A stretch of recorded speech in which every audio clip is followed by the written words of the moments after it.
আসসালামু আলাইকুম। দুইটা এমন খাবার আছে যে দুইটা খাবার যদি আমরা বুদ্ধি করে খাই তাহলে গরু কিংবা খাসির মাংস খাওয়ার কারণে যে অনেকের প্রেশার অনেক বেড়ে যায়, এটাকে মোটামুটি আমরা একটা নিয়ন্ত্রণের মধ্যে রাখতে পারবো।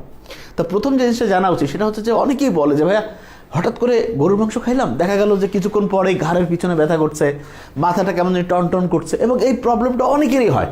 তা আসলে গরুর মাংসের মধ্যে কী এমন উপাদান আছে কিংবা খাসির মাংসের মধ্যে কী এমন উপাদান আছে যেটার কারণে ব্লাড প্রেশার এত তৎক্ষণাৎ খুব দ্রুততার সাথে বেড়ে যায়? এক্ষেত্রে একটা মৌলিক জিনিসের নাম মাথায় রাখতে হবে, সেটা হচ্ছে কার্নিটিন। কি নাম?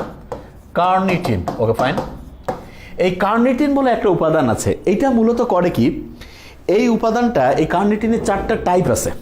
তার মধ্যে গরুর মাংসে এবং খাসির মাংসের মধ্যে যে কার্নিটিনটা থাকে, এইটা যখন আমাদের গাট মানে আমাদের যে ডাইজেস্টিভ সিস্টেম আছে সেইটার মধ্যে যে ব্যাকটেরিয়া আছে, সে এই কার্নিটিনকে একটা ভয়ঙ্কর খারাপ জিনিসে কনভার্ট করে ফেলে।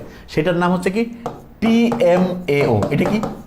Trimethyl amine oxide. আবার বলছি, ট্রাইমিথাইল অ্যামাইন অক্সাইড। তার মানে গরুর মাংস কিংবা খাসির মাংসের মধ্যে যে কার্নিটিনটা থাকে, এইটাকে আমাদের যে ডাইজেস্টিভ সিস্টেমের মধ্যে যে ব্যাকটেরিয়া আছে সেটা ট্রাইমিথাইল অ্যামাইন অক্সাইডে পরিণত করে।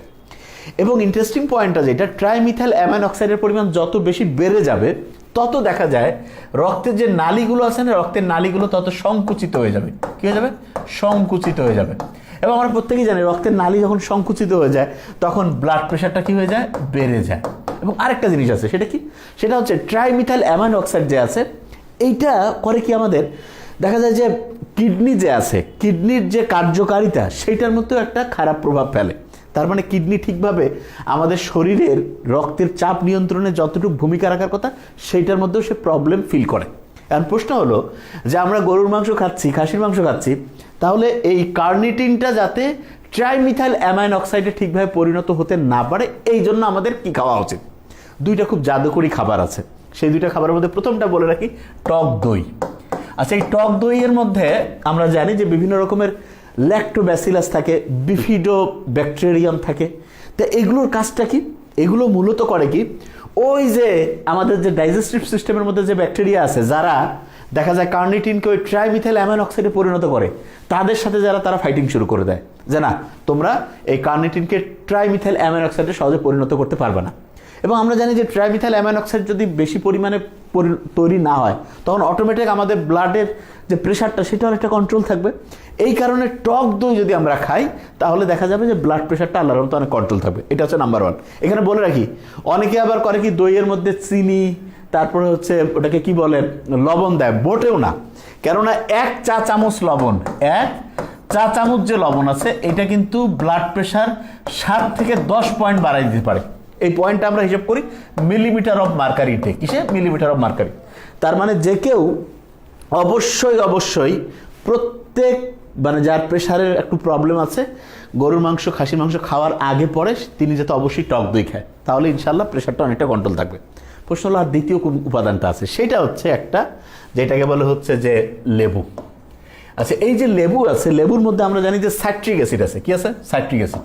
এবং ইন্টারেস্টিং পয়েন্টটা কি, এই সাইট্রিক অ্যাসিডটা লেবুকে যখন হচ্ছে যে আমাদের শরীরের মধ্যে মেটাবলিজম ঘটে ওর, তার মানে ওর যখন হচ্ছে যে ক্রিয়া বিক্রিয়া হয়, তখন দেখা যাচ্ছে সাইট্রিক অ্যাসিডটা যখন ভেঙে যায় তখন এইখান থেকে দুইটা অসাধারণ হচ্ছে যে বলা যেতে পারে যে মৌল মানে হচ্ছে ধাতব উপাদান, যেমন পটাশিয়াম, ম্যাগনেসিয়াম, এই দুইটা তৈরি হয়। এবং আমরা প্রত্যেকেই জানি পটাশিয়াম, ম্যাগনেসিয়াম যেটা আছে এটা কিন্তু রক্তের চাপ নিয়ন্ত্রণে হেল্প করে, তার মানে রক্তের চাপ কমাতে হেল্প করে।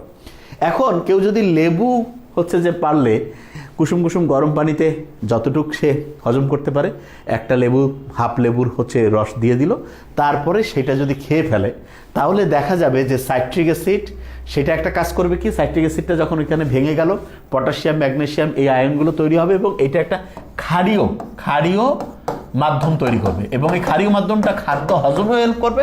এবং তার সাথে একটা জিনিস, ওই যে সাইট্রিক অ্যাসিড আছে, সে দেখা যায় আমাদের ওই ডাইজেস্টিভ সিস্টেমে যে ব্যাকটেরিয়ারা হচ্ছে কি করে, যে ট্রাইমিথাইল অ্যামাইন অক্সাইড তৈরি করে। তার মানে এই যে আগে যেটা দেখিয়েছিলাম যে কার্নিটিন থেকে ট্রাইমিথাইল অ্যামাইন অক্সাইড তৈরিতে হেল্প করে, ওই প্রক্রিয়াটা হচ্ছে বাধাগ্রস্ত করে ফেলে। তার মানে দুইটা খুবই সহজ পরিচিত খাবার, টক দই এবং লেবু, এই দুইটা যদি আমরা খাই তাহলে দেখা যাবে ইনশাল্লাহ ব্লাড প্রেশারটা অনেকটা কন্ট্রোল থাকবে। আর কয়েকটা ছোট্ট বুদ্ধি শিখাই দিই। সেটা কি, আমাদের শরীরের মধ্যে কিন্তু একটা নার্ভের কন্ট্রোল আল্লাহ দিয়েছে, যেটাকে বলে ফ্রেনিক নার্ভ। কি নাম? ফ্রেনিক। আমরা যদি বুক ভরে শ্বাস নিই এবং শ্বাস ছাড়ি, তাহলে দেখা যাবে নার্ভগুলো আস্তে আস্তে কী হবে? শান্ত হবে।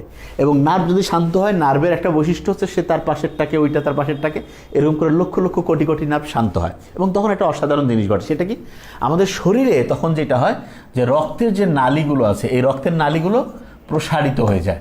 এবং আমরা যে রক্তের নালী প্রসারিত হয়ে গেলে কী হবে? ব্লাড প্রেশারটা কমে যাবে। এবং আরেকটা জিনিস ঘটে, সেটা হচ্ছে আমাদের যে হার্ট বিট, তার মানে হৃদস্পন্দন আছে, এইটা তখন স্বাভাবিক মাত্রায় ফিরে আসে। এবং হৃদস্পন্দন যখন স্বাভাবিক মাত্রায় ফিরে আসে, তখন কী হবে? যে কেউ জানে যে আমাদের শরীরে তখন আল্লাহর রহমতে হচ্ছে যে রক্তের যে চাপটা আছে সেটা নিয়ন্ত্রিত মাত্রায় চলে আসবে। এখানে বলে রাখি, অনেকে আমরা যেটা ভয়ঙ্কর ভুল করি সেটা হচ্ছে যে খাবারের মধ্যে কিন্তু লবণ অতিরিক্ত খাই। অনেকে মনে করে যে না, আমি তো আলাদা করে নিচ্ছি। না, খাবারের সাথে মিক্সড যে লবণটা থাকে, নিয়ম হচ্ছে দৈনিক 1 চা চামচের পরিমাণ লবণ খাওয়া। 1 চা চামচ। এর যদি আমি 2 চা চামচ খাই দৈনিক লবণ, তাহলে কিন্তু আমার ব্লাড প্রেশার প্রতি চা চামচের জন্য 7 থেকে 10 মিলিমিটার অফ মার্কারি হচ্ছে যে বেড়ে যাবে। যদি 3 চা চামচ খাই, তাহলে 14 থেকে 20 মিলিমিটার অফ মার্কারি বেড়ে যাবে। এবং ওয়েটের একটা ব্যাপার আছে। ওয়েটের ক্ষেত্রে আমি বলি যে 1 কেজি যদি আমি ওয়েট কমাতে পারি, তাহলে আমার 1 মিলিমিটার অফ মার্কারি হচ্ছে ওয়েট, মানে হচ্ছে যে 1 কেজি ওয়েট কমাবো, 1 মিলিমিটার অফ মার্কারি হচ্ছে যে ব্লাড প্রেশার কমে যাবে। আর কয়েকটা এস দিয়ে শব্দ আছে। কীরকম? প্রথমে আমরা বলছি সল্ট, এটা তো খুবই খারাপ। সুগার, সুগারও হচ্ছে রক্তের চাপ ভয়ঙ্করভাবে হচ্ছে যে বাড়াতে হেল্প করে।